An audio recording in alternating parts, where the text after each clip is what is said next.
ఎప్పుడు టీ అడిగే మా సుమను ఈరోజు బీరు పెళ్లి చేసుకోవడానికి అమ్మాయి కావాలని 2 అడిగాడు. ఎక్కడెత్తగాలి? బీరు పేరేందే? 200. బీరు పేరు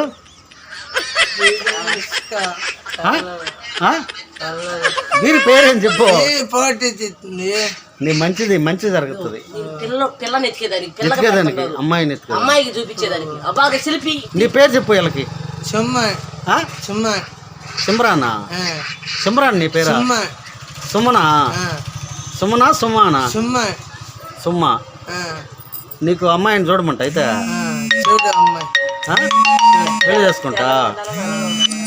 పెళ్లి చేసుకుంటావా? అమ్మాయి తెల్లగా ఉండాలా? సుమన్ నీ పేరా? అమ్మాయిని చూడమంటావు అయితే. ఇప్పుడు ఏం కావాలి అయితే? మంచి అమ్మాయిని చూడమంట అయితే పెళ్లి చేసుకుంటావు.